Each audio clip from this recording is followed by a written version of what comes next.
Thank you for that wonderful introduction, and thank you all so much for being here. I particularly want to recognize Terry for his amazing 19 years and how wonderful it's been for me to work with Tracy and Dr. Munetz, who's here, and Justice Stratton, and so many friends of mine here in Ohio. So thank you very, very much. And I also want to particularly do a shout out for Springboro.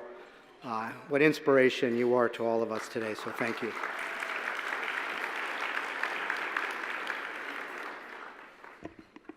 When I was 17 years old, I was an intern for a state legislator in Miami, Florida. One afternoon, he received a letter from the then editor of the Miami Herald about a young man who was in our local state hospital, and they were concerned that he may not have needed to have been there. And could the senator please check this situation out? So being the low person on the totem pole, I was asked to go to the state hospital. You see, my age directly corresponds with the deinstitutionalization movement in the country. And so this is about 42 years ago. And I grew up in a nice middle-class family. I never saw anything bad in my life, and I was assigned to go check out the situation. I walked into this facility. I found the young man. He was in a bed in all 4-point restraints. He was probably 100 pounds overweight from the Thorazine they were probably injecting him, and you could see he was living in his own hell. He was moaning, he was groaning, he was in terrible, terrible pain. I pulled his records, I started talking to the doctors, and it turned out that not only was he not psychotic, he was autistic. And this is part of the reason we started to shut down our state hospitals. But while I was there was a group of advocates, and they were very excited to hear that there was a representative from a legislator's office. And they asked me if I would take a tour of this facility. They brought me downstairs to what still vividly stays in my mind, looked like a prison ward, bars, where I found 7 men lying naked in their own feces while a guard stood there with a hose washing them down. And my only thought at that moment was, my God, we treat animals in the zoo better than we're treating these human beings. And this is why we began to shut down our hospitals. So 17 years later, I was appointed to the bench, and I started to witness the same horrors that I had seen 17 years earlier at that facility, now going on in my jail. And as Bob stated, I had no idea I was actually becoming the gatekeeper to Florida's largest psychiatric facility, the Miami-Dade County Jail. And so while the United States has 5% of the world's population, we have 25% of the world's inmates. Think about that for a moment. 1 out of every 4 inmates in the world is housed in the United States. As we sit here this afternoon, 1 out of 104 adults are behind bars. 1 out of 33 adults in the United States are under correctional supervision. Since 1980, the number of people going to jail in this country has tripled, and their sentences have increased by 166%. And as you drill down deeper, what you will find is that most of this is due to untreated mental illness and untreated substance use disorders. In fact, people with mental illnesses are 9 times more likely to be incarcerated than hospitalized. They are 18 times more likely to find a bed in the criminal justice system than at any state civil hospital. Annually, we have almost 2 million people with serious mental illnesses arrested, and on any given day, There are 550,000 people with serious mental illnesses behind bars in this country and another 900,000 under correctional supervision. 40% of all people with mental illnesses in this country at some point in their life, sadly, will come into contact with the criminal justice system. This is a shameful and expensive American tragedy, and it is one that we must reverse. In fact, last year in the United States, collectively, our county spent over $80 billion on correctional cost. Think about it. Our counties are now having to decide, do we build another jail or a new hospital? Do we build another jail or a new school? Do we build infrastructure or a new jail? And our states are spending another $71 billion in prison costs. I'd like to show a short video that was produced by my local CBS 4 affiliate that really does a tremendous job of describing the horrors of the situation. Now, live, this is CBS 4 News at 11. Life here is dirty, deplorable, dangerous. Tonight, CBS 4 takes you to a place cameras are rarely allowed to reveal what's happening in our downtown jail to the inmates on the forgotten floor. The people who spend their days and nights in these jail cells all suffer from mental illness. They're accused criminals, not guilty in the eyes of the law, but forced to live in conditions you cannot imagine. Our chief investigative reporter, Michelle Gillen, has been given unprecedented television access to reveal what's going on. Michelle joins us now, and I was shocked, to say the least, when I saw this. I think certainly it is time for the public to see what is going on. The pictures you are about to see are indeed haunting and most disturbing. Hundreds of men with mental illnesses, many crammed into tiny cells. Some arrested for minor crimes that advocates say would have the average person out of jail in just hours. But incredibly, there is no place to send them. Tonight, our cameras take you inside a world rarely exposed, the forgotten floor. And then they get thrown into a cell. I can't breathe it now. Prison insiders call this the forgotten floor, but it seems unimaginable that the horrendous, be it horrifying conditions of a jail spilling over with inmates suffering from mental illnesses could be erased from any sane man's mind. As frigid air is pumped into sealed cells, some beg for help for the barest of necessities, water. The faucets are dry. The water's not working. The water's not working. He's drinking sewer water. He's drinking toilet water out of the toilet. We'll get you water. It doesn't work, the faucets. The faucets aren't working. These stench-filled cells were designed for one person, outfitted with only a single steel shelf for a bed. In this one, there's 3 inmates in a cell for one. Yet 2, 3, sometimes even 5 men diagnosed with mental illnesses, in most cases arrested for low-level felony crimes, in some cases misdemeanors, are locked up for days, weeks, months. Tell me about you. Tell me, living in this, what do you want the public to know tonight? I want the public to know that people in here, they're urinating on the floor, and we have to sleep on top of it. They're defecating on the floor, and you have to sleep on top of it. There's only one bunker that's made of steel. And how many people are in your cell? There is 4 in here right now.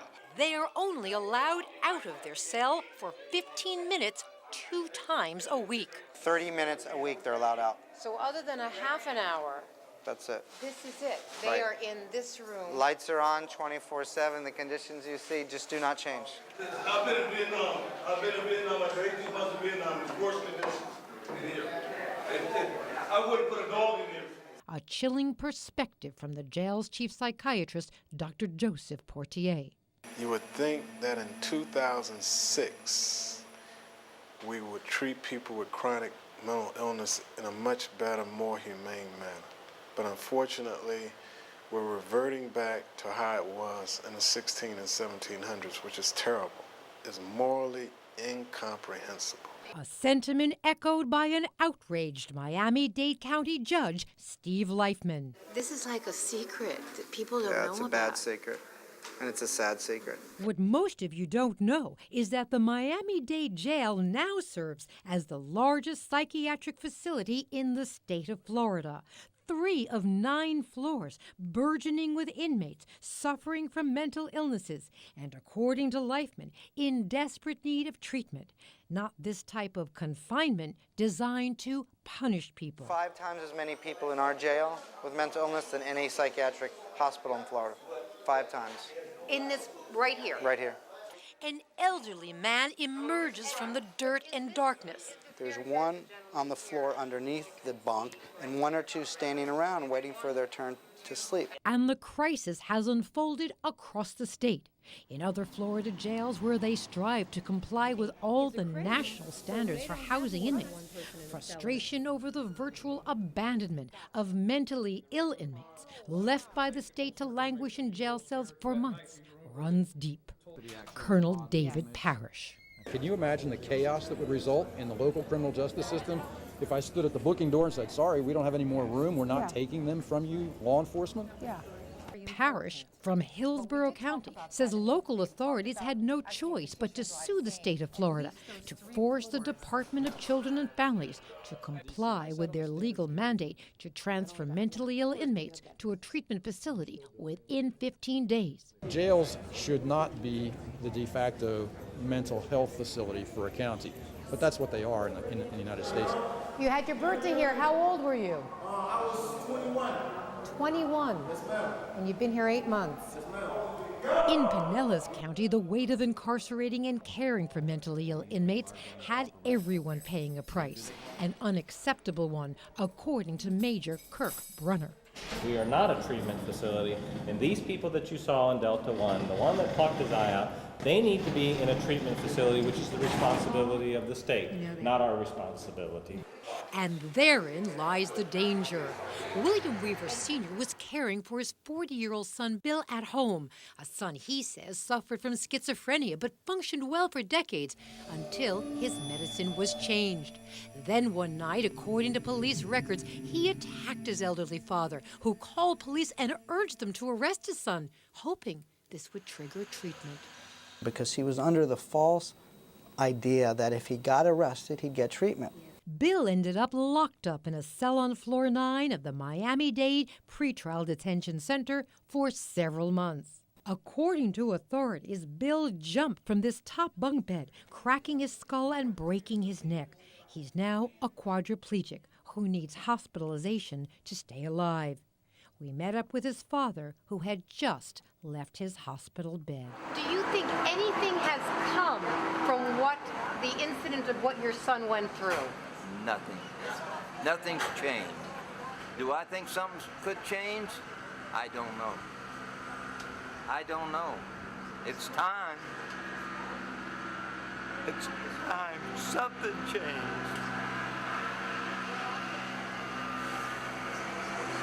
But I don't know if it ever will. It's a pretty sobering look at the state of our mental health system, not just in my community, but in many communities around the United States. Tragically, last year, the young man passed away as a result of his injuries, and his father, we believe, passed away not too long after, probably from a broken heart. But things do change. We closed that horrible 9th floor, and we have begun to make systematic and structural changes that we are very, very proud of, but it shouldn't take a situation like that for us to understand that what we're doing is horrific. My journey into the mental health world began one morning when I was getting ready to go on the bench. I was approached by the assistant state attorney and the assistant public defender, and they asked me if I would speak to a couple whose son was in jail on a case I was about to hear. They brought this lovely couple into my chambers. They seemed to be very sophisticated, probably relatively well off, and just terribly distraught. The mom was crying, the dad was shaking, and they literally began to beg me to get their son help. They told me their son was brilliant. He had gone to Harvard. He had a late onset of schizophrenia, and was now homeless and recycling through the criminal justice system, and they just didn't know what to do. I was pretty new at the time, and I think when you're a new judge, you think you have a lot more wisdom and a lot more power than you really do. And I made the mistake of promising them that I would get their son help, because I was under this illusion that I figured if someone got arrested and they had a serious mental illness, there must be a system of care for them, because we deal in logic, and if someone got arrested and had a heart attack, there clearly was a system of care for them. And so I made one of the biggest mistakes in my career. I promised them that I would get their son help. So as I began to go back into the courtroom, the mom stopped me and said, "Judge, there's one more thing I need to tell you about my son." She said, "Not only is he brilliant, but respectfully, he probably knows more about the mental health system than you do." And I stopped and I looked at her. I wasn't quite clear what she was trying to say. And she said, "Well, you see, my son is the former head of psychiatry at Jackson Memorial Hospital, the largest public hospital in Florida." I was pretty taken back. I went into the courtroom and I called his case. And we started to have an amazing conversation. And this was a misdemeanor jail division. There's 3 kinds of people in a misdemeanor jail division. There are those with attached felonies who are not allowed out. There are those that are just too poor to bond out. And then there are those with mental illnesses that just don't know how to get out. And I don't remember the exact charge he was on, but I seem to recall that it may have been a county ordinance violation, like possession of a dairy cart or a grocery cart, which a lot of homeless people often get picked up on in our communities. And so we started to talk and started to have this wonderful conversation. He was coherent. He was more respectful than the lawyers. He seemed pretty good to me. Remember, at the time, judges had absolutely no training in Florida on how to identify people with mental illnesses or what to do with people with mental illnesses. Except when I looked at him, he looked like a homeless man who hadn't bathed or showered in a few months. But he was every bit the brilliant Harvard psychiatrist that they told me he was. He kept insisting there was absolutely nothing wrong with him, that if I only released him, he promised me he would go see a psychiatrist to get evaluated, he would come back to court, and as he stated, it was ridiculous that he was in jail so long on such a ridiculous charge that he didn't even do. And I didn't disagree with him. And why would I want a guy in jail on possession of a dairy cart for a couple weeks? I said, "Can I ask you a question?" He said, "Of course, Your Honor, anything." I said, "I just don't understand one thing. You keep insisting there's absolutely nothing wrong with you. You don't have any kind of mental health disorder. But if that's the case, why would a Harvard-educated psychiatrist be in jail, homeless, and recycling through our system?" And all of a sudden, he got a look on his face that I will not forget to the day I die. It was a look of full, horrible terror and fear. And all of a sudden, he started shaking back and forth. And he started cupping his ears. And he went into a full-blown psychotic episode. And he started pointing to the back of the courtroom where his parents were standing. And he started screaming at the top of his lungs. And everything he said was in 6s. And he started screaming, "Your Honor, Your Honor, Your Honor, Your Honor, you have to couple removed. I said, "Aren't those your parents?" No, real parents. Died. Holocaust. And they're from the CIA, and they came to kill me. The only thing that you could hear at that moment was his poor mother crying. We were all stunned. The only thing I had been taught was if someone acts a little strange or bizarre, order a psychological evaluation. I didn't even know what I was supposed to do once the evaluation came back. I immediately ordered an evaluation. A couple weeks went by. Now he's in jail about a month on possession of a dairy cart. At the time, I needed 3 evaluations to get a stipulation, meaning I had to get the lawyers to agree. I ordered 2 more evaluations. The first one had already come back and said not only was he incompetent to stand trial, but he met Florida's very high standard for involuntary hospitalization. I'm thinking, this is great. I'm going to be a hero. I'm going to get this guy help. I'm never going to have to deal with mental illness again. This is in 2000. I ordered 2 more evaluations. I don't know, another 4 or 8 weeks went by. He's now in jail, 10, 12 weeks on possession of a dairy cart. And all 3 evaluations said he was incompetent to stand trial and he met Florida's criteria for involuntary hospitalization. This is great. We're going to get him help. I'm a hero. I'm going to fulfill the promise I made to his parents. I give the evaluations to the lawyers. They immediately stipulate, which means agree, that he met that criteria, and I began to order him into involuntary hospitalization. And all of a sudden I looked down and I noticed that the assistant public defender has a little grin on her face. Now, I don't know how many lawyers I have in the room. They'll appreciate this more. Justice Stratton will appreciate this most. She said to me, "Your Honor, in all due respect." You see, when a lawyer says that to a judge, it has nothing to do with respect. That's how they tell us we're idiots and we don't know what we're doing without going to jail. And she whips out a Florida Supreme Court opinion that had come out just 2 months earlier that said county court judges have absolutely no authority to involuntarily hospitalize anyone, and my only option was to release him back to the street, tell him to go see a doctor, and to come back. Exactly what he had told me 12 weeks earlier.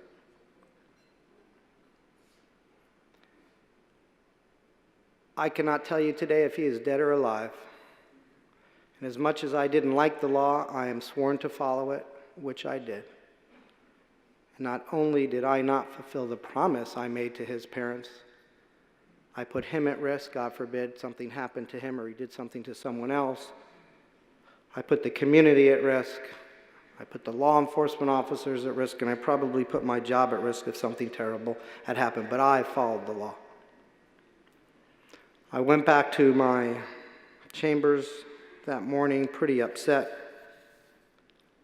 I got on the phone, I started making calls, and I learned 3 very valuable lessons that morning. The first was, it turns out Miami-Dade actually does have a very serious mental health crisis. We have the highest percentage of people with mental illnesses of any urban area in the United States. 9.1% of my general population lives and suffers with a very serious mental illness every single day. That's 197,000 adults and 55,000 children in a state which is now about 51st per capita in mental health funding. That's why we call it Florida. Oh, and before I go much further, I just have to say this to Ohio: you're welcome. For the $55 billion we gave you in Medicaid expansion that Tracy is spending exceptionally well, I hope you're enjoying our money and spending it really well. It's the only thing that will make me a little happier. You should give yourselves a round of applause because it's killing us.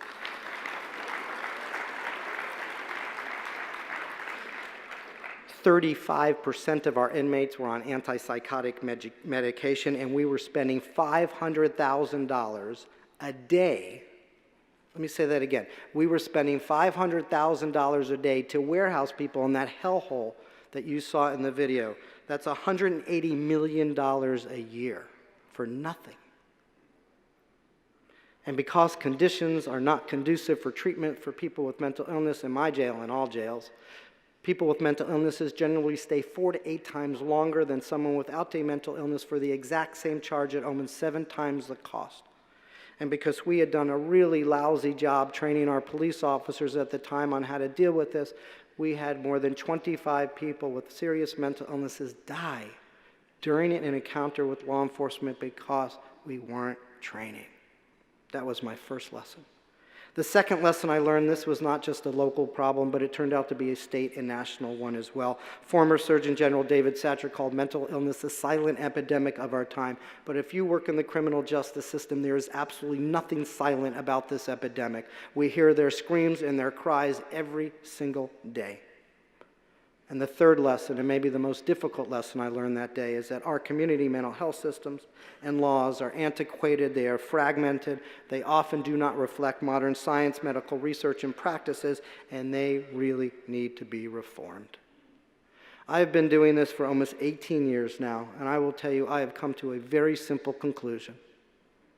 That in this country, if we treated people with primary health issues the way we treated people with mental illnesses, not only would there be this plethora of civil lawsuits, there would probably be indictments for gross negligence.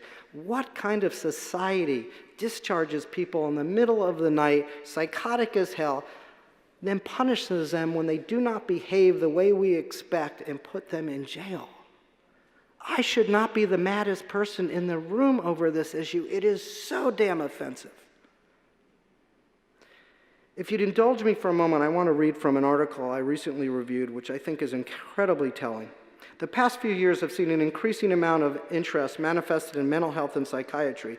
The existing legal procedures treat people with mental illnesses as criminals instead of people who are ill.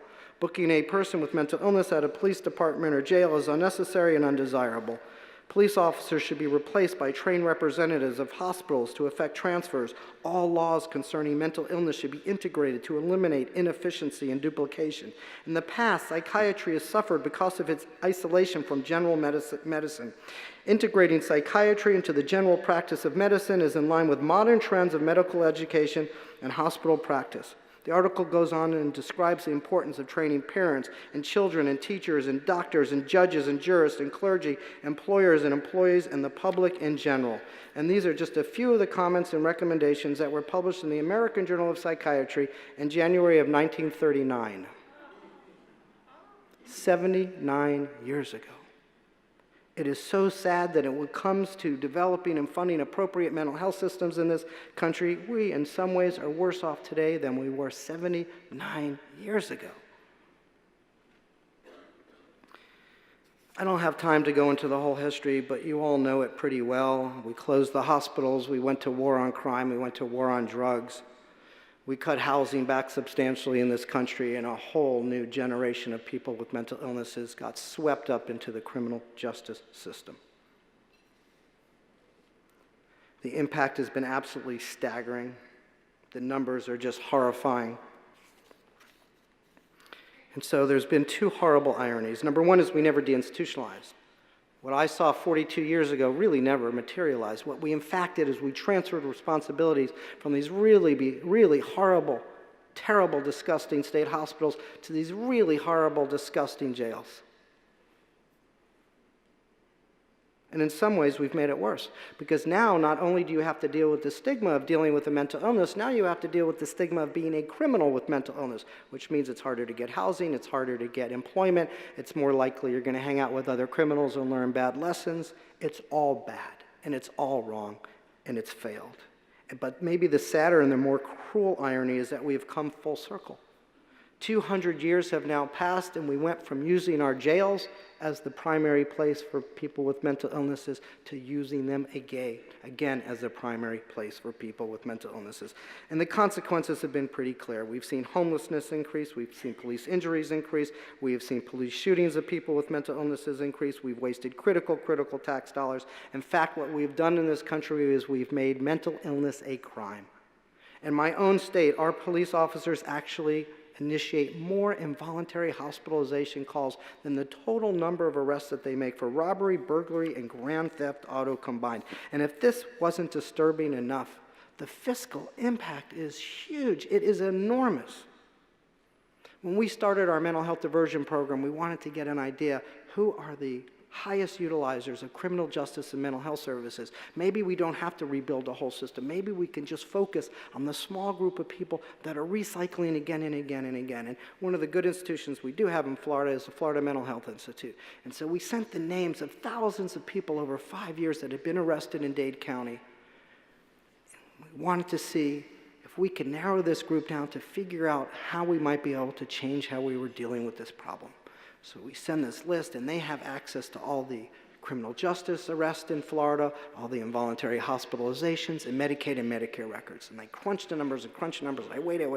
Finally, a letter arrives. I'm all excited. I open this letter, and I'm thinking, wow, it's kind of thin. It's kind of like, when you apply to college and it's thin, it's not usually pretty good news.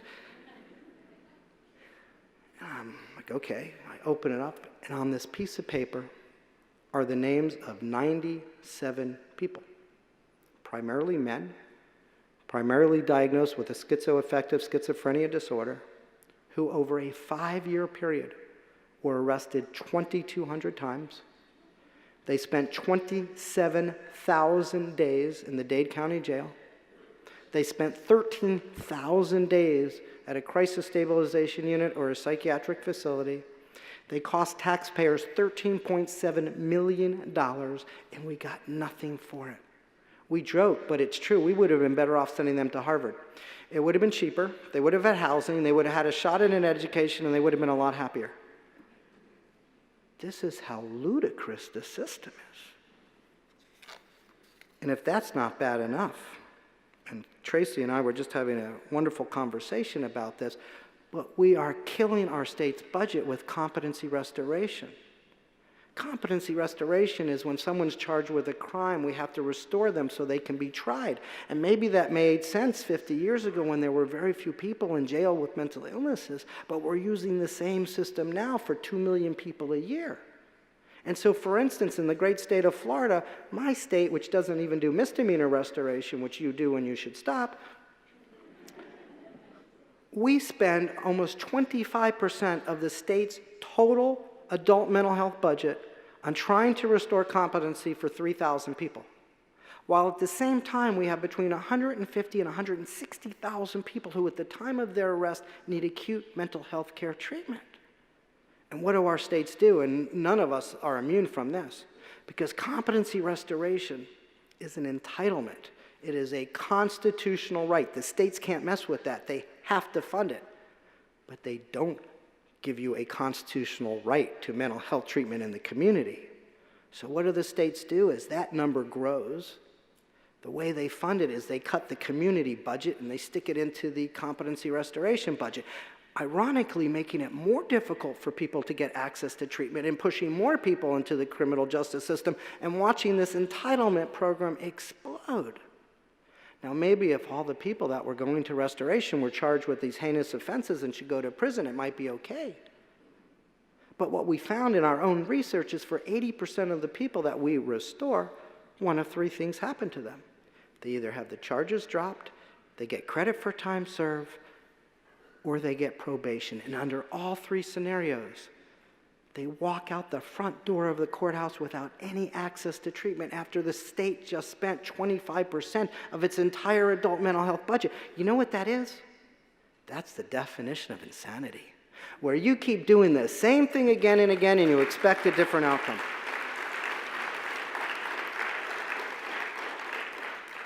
And if this wasn't bad enough, our prison costs. And while most prisons are seeing a leveling off of growth, which is a great thing, if you go through the states and look at who's still going up, it's the mental health population. And so while Florida's leveled off, our mental health population is still growing in Florida by about 177%. It's growing so fast right now that if we don't do something on a statewide basis to change what we're doing, Florida's going to need to build 10 new prisons just for its mental health population.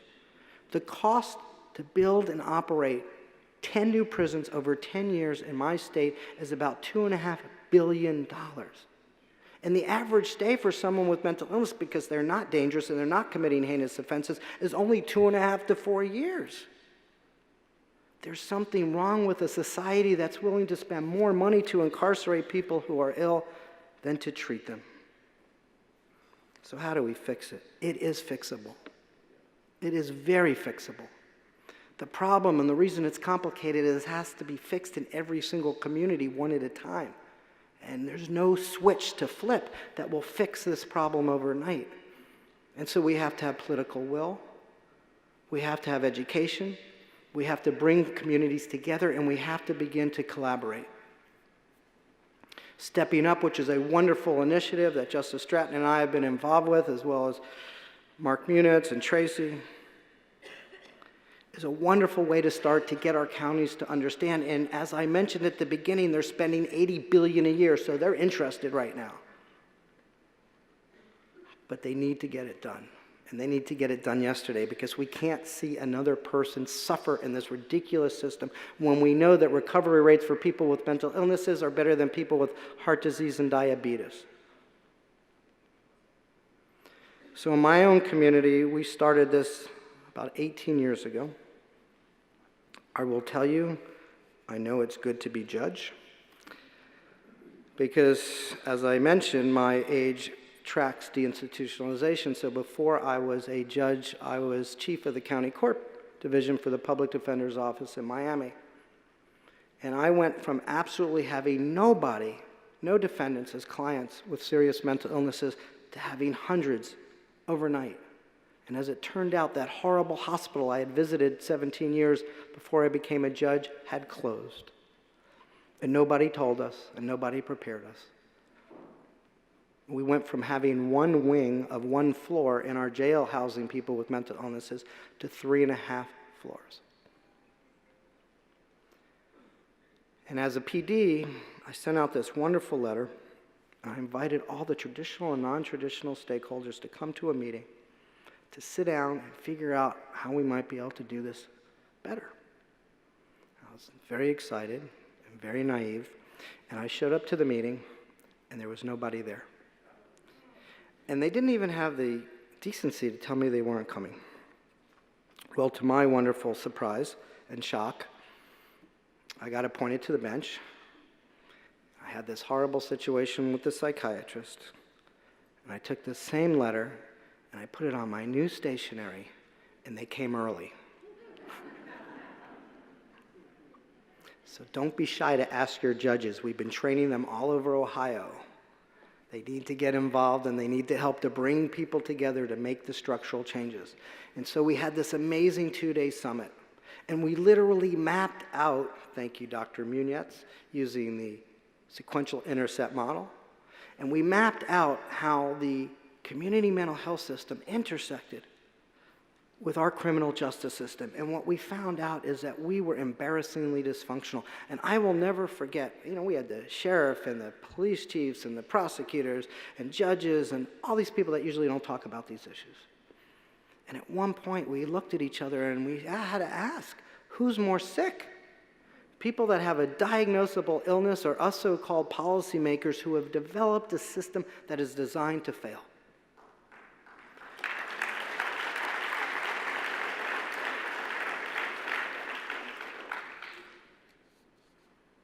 And we came up with a simple goal that read, diversion and linkages to comprehensive care make jail the last resort.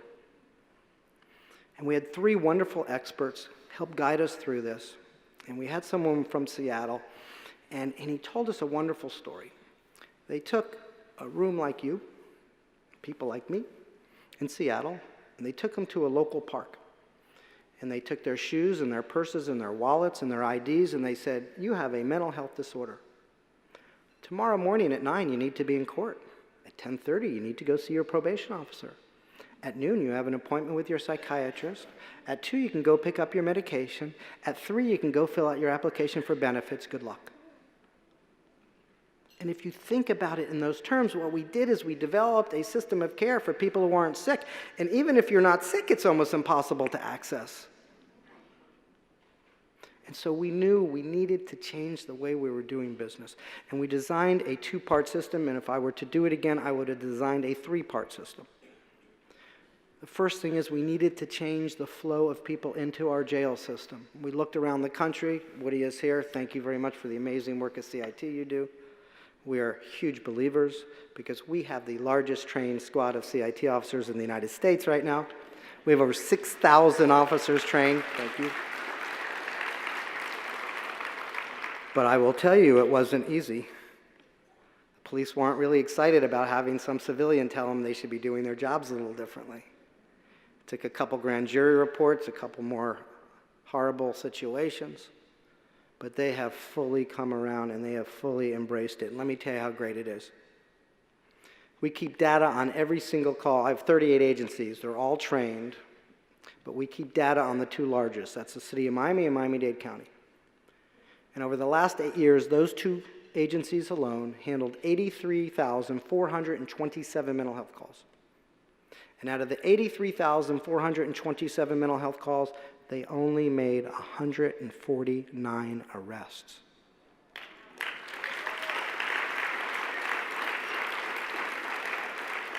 Police injuries almost stopped. Shootings almost fully stopped. We reduced the number of people with mental illnesses getting arrested in our jail by 98%.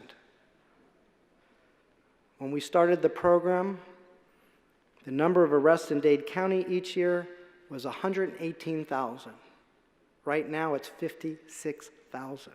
We cut our jail audit in half, and we closed one of our main 3 jails. And while most of this is usually about cost shifting, not cost saving, when you actually close a jail, it allows you to save real dollars. And for us, it's $12 million a year. It's been closed 6 years. It's $72 million of real savings to my county, which they have now started to give much of it back. And that's how you show that this works. We also learned some very, very valuable lessons. And I want to particularly thank our law enforcement officers. I see some of them are here. They are amazing. They are our heroes, and they do amazing work.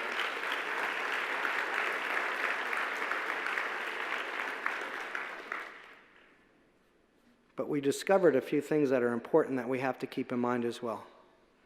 Trauma is physiological. It's not an emotional reaction. 98% of the women who are in jail and prison in the United States today with serious mental illnesses were sexually abused as children. 75% of men who are in jail and prison in the United States with serious mental illnesses have serious trauma. Some of it is sexual abuse. A lot of it is living in a home with domestic violence or living in a neighborhood like a war zone. So you have this little thing in your body called the pituitary gland. It's part of your warning system. And so if you are exposed to serious trauma, the pituitary sends a message to the adrenaline. The adrenaline releases a chemical called cortisol. It's your flight or fight mechanism, tells you to get away. But if you can't get away, what happens is it overdoses the brain and it causes PTSD. Police officers get 6 to 9 times more cortisol a day than we do. My CIT coordinator gets 150 calls from police officers for their own personal mental health issues. There is a lot of PTSD, and we need to make sure we give them better access to treatment so that their lives are not impacted negatively by these illnesses as well.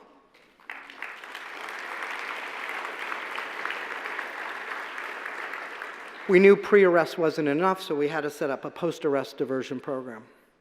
And so now if you get arrested in the Dade County Jail, any misdemeanor is screened at the jail, and if they meet criteria within 3 days, they are released from jail. They are sent to a crisis stabilization unit. We reset the case in 2 weeks. We have someone from my staff go and sees them. We talk to them about going into our diversion program. If they accept, which 80% do, they do not get rebooked. They go directly from the facility to the courtroom. And when they get to the courtroom, there's a peer waiting for them. We have 8 peers. They are our secret magical sauce in our program. Yes, peers.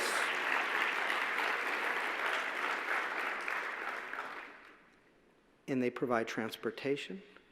We get them housing. We get them benefits. We get their appointments set up. We give them clothes. We give them toiletry. We begin to treat them like human beings again. And our peers begin to help them reestablish relationships which have been severed because of their illnesses. Many of the people with serious mental illnesses, by the time they come into the criminal justice system, have clinical depression on top of their mental illness.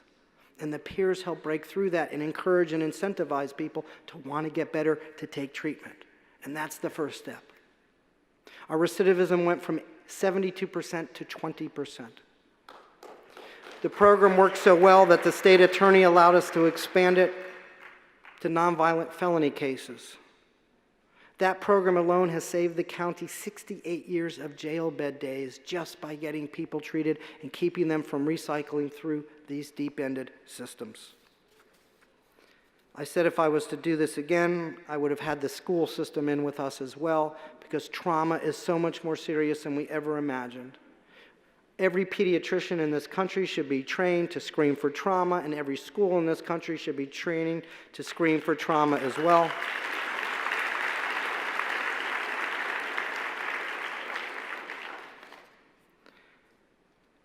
Our county recently gave us $42 million.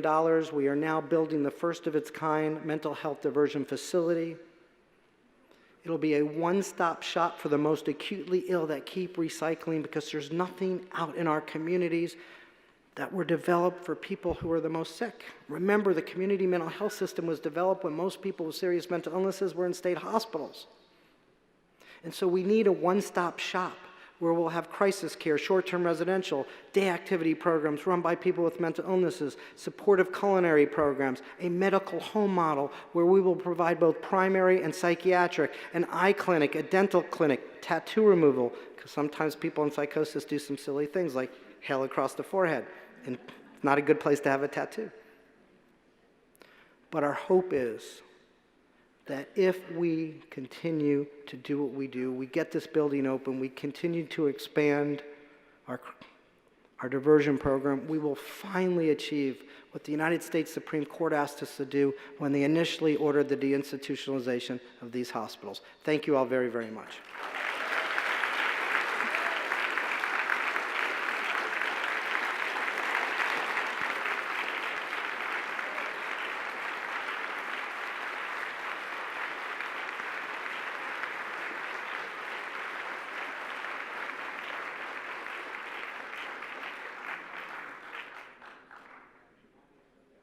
Bring the hands down, breathing out. You are my God.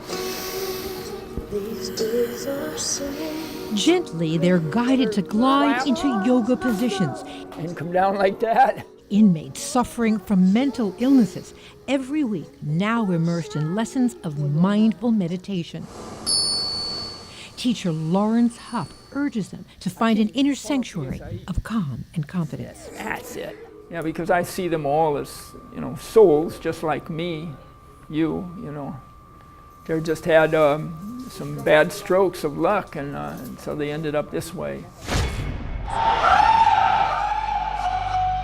It's a part of a most dramatic departure from how mentally ill inmates were once housed and treated on the notorious forgotten floor of the Miami-Dade jail, the 9th floor. There's one on the floor underneath the bunk and one or two standing around waiting for their turn to sleep. Inmates holed up, often naked, forced to sleep on the floor in freezing, putrid-smelling cells designed for one. You can't treat human beings this way. Inmate after inmate tried to remind us. The water's not working. The water's not working. He's drinking sewer water. He's drinking toilet water out of the toilet. We had stepped into a jail that had morphed into the largest de facto psychiatric ward in the state, with just one psychiatrist on staff who shocked our community and the nation, sharing this. You would think that in 2006, we would treat people with chronic mental illness in a much better, more humane manner. But unfortunately, we're reverting back to how it was in the 16 and 1700s, which is terrible. It's morally incomprehensible.